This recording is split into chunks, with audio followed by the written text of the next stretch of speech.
right, so here's the fun part, filling out the application itself. So let's start with first name, and for this example we will use Jane as the first name. Middle name will be Kim.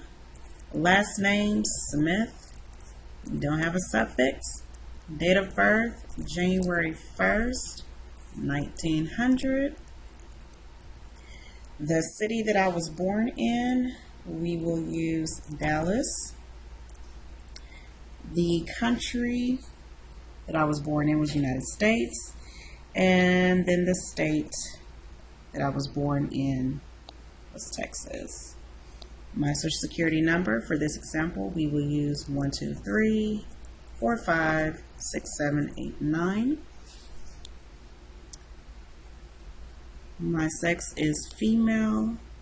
My height is 5'5", even though I was supposed to be 5'10". My hair color is black, and my eye color is brown. Now, ladies, if you wear contacts, they don't need the color of the contacts, they need the color of your real eyes. Occupation, we'll use operations manager. Employer or school, this field is optional. It's not required for you to fill it out, so you're more than welcome to leave it blank. And then click next.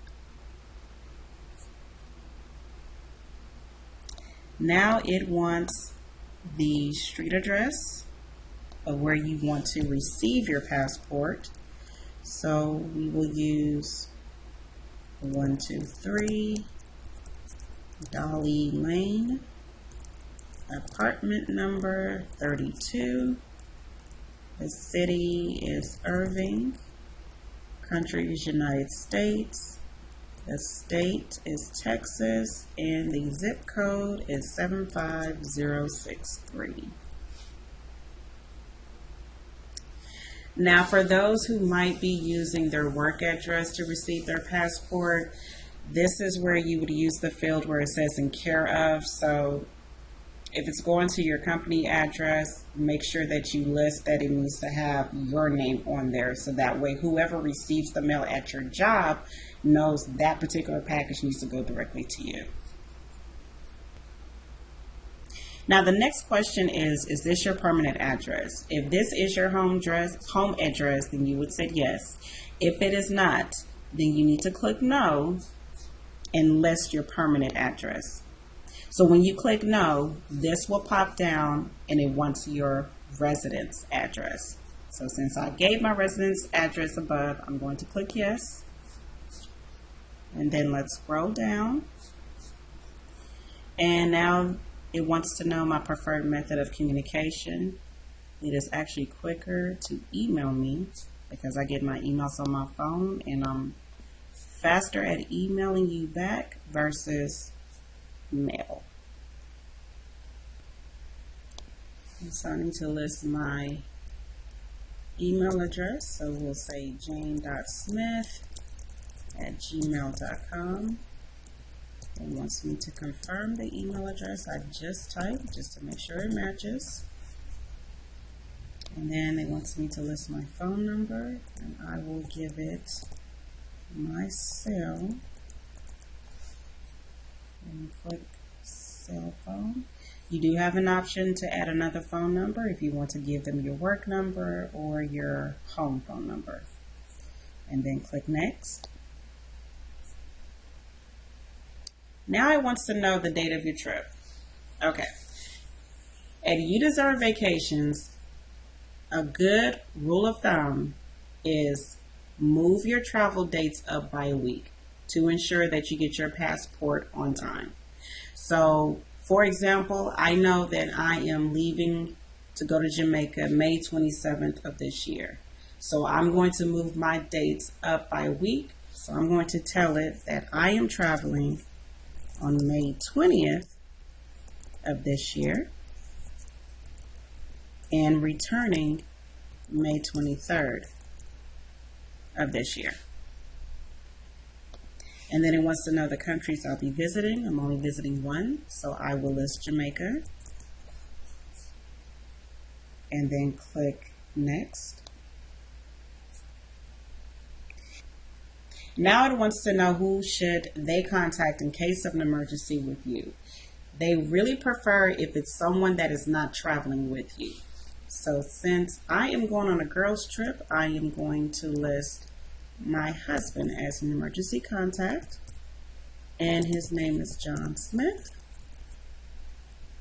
And he also lives at 123 Dolly Lane, apartment number 32 in Irving, Texas. And they want me to list that person's phone number, which is 972-555-1212. And then they want to know the relationship that you have with that person. So he is my spouse. And then I click next. Now they're asking if I have been issued any of the following.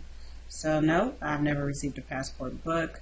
I've never received a passport card. So I would click none and click next. So in this section, now they want to know information on your parents and your spouse, if you do have a spouse.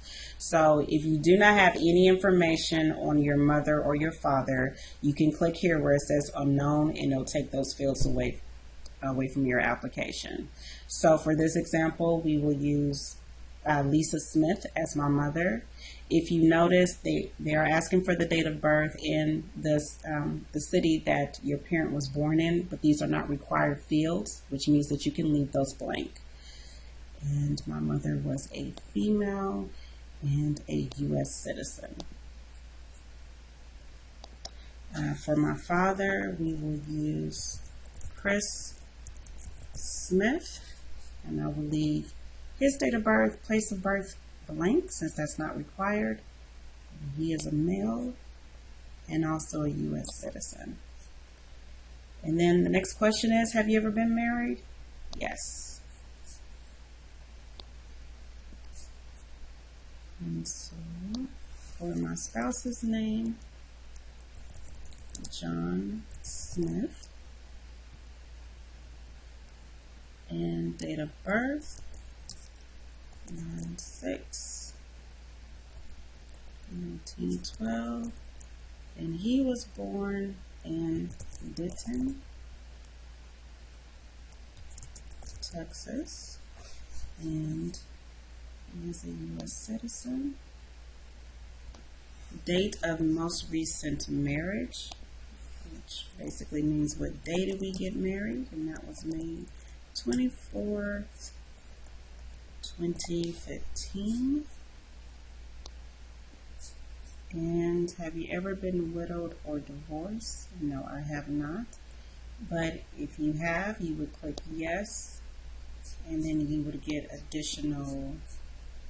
additional field where it's wanting to know the date that you became divorced or the date that you became a widow. So I'll go back and click no, and then click next. And then, are you known by other names? This is for anyone that has been recently married or married before, or a widower. So for those of you that are divorced and you went back to your maiden name, then you'll need to list your married last name. And for those of you that were recently married, you'll need to list your maiden name. It's that simple. And then if you have multiple legal names, then you'll just click the add another name to list those as well. So we will click next. And now we are towards the end, so it's showing me everything that I filled out. I can review it. If I see I need to make changes, I can click on the edit button for whichever section I need to make a change and make that correction. So I'm scrolling down, I'm reviewing, everything looks correct. And then the next thing I click is next.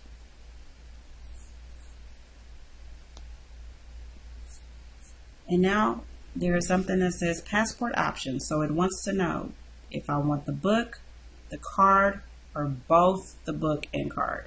I just want the book, so that's $110 like we talked about before.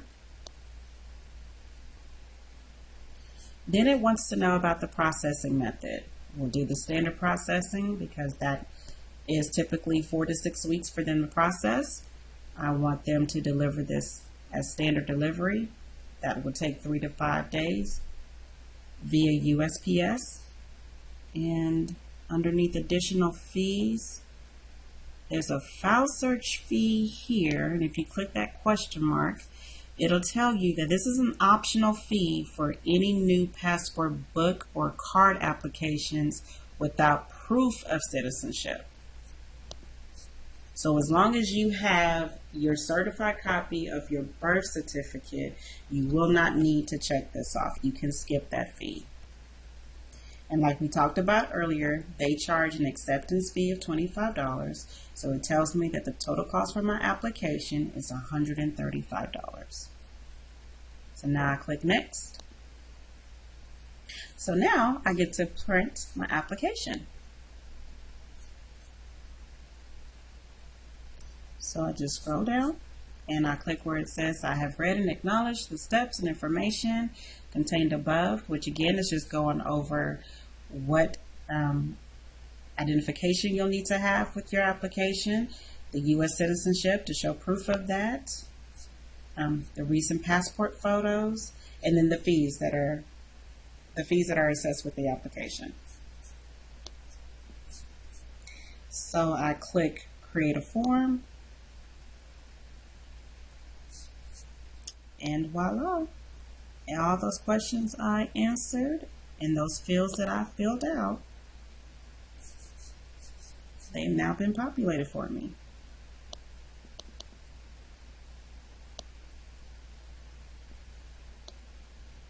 So everything is completely filled out. So all I have to do is click my print icon to print it out of my printer. Okay, I almost forgot one thing. If you notice on your application, this section says to not sign it and to leave all of this blank, because when you go to the acceptance facility or the passport agency, they will fill all of this out and they need to witness you actually signing the application. So after you have printed it out, make sure you leave this blank and do not sign your application. Take the application along with my money, my birth certificate, my driver's license or state ID, and go to the nearest acceptance facility or a passport agency. Now, if you're wondering how can you find out which facility is closest to you, it's very easy to do. On this same page, if you scroll back up, you'll see a button that says locate. So this will help you to find where the closest facility is to you. Just put in your zip code, and for this example, we will use 75063, and tell it that you want all facilities within, the default is 10 miles. Let's just say, I just want to see within 25 miles. And then click search. And voila, it gives me a list of all the facilities that are closest to me. If you look towards the right, in the right column, it'll tell you how far it is from the zip code that you entered. One little quick tip as far as submitting your application to the facility, go ahead and give them a call and find out if they accept cash, check, money order, credit card, or debit card for the fees. Tell them that you want to come in and submit your application, and ask them what are their payment options, and verify with them what all that you need to have in person. So that way when you go, you have everything that is needed and it's a one-stop trip. You do not want to have to make multiple trips. Also, while you have them on the phone, go ahead and ask them what times do they accept the applications.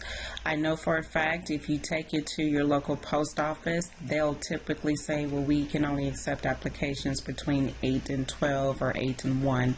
So while you have them on the phone, go ahead and verify the times that they do accept the application. Also ask them if they do appointment only or if they allow walk-ins. If you are speaking to a facility that allow walk-ins, I highly recommend that you go first thing in the morning to avoid that long line, and just so you're done and it's out of your schedule. And that's it. You're done.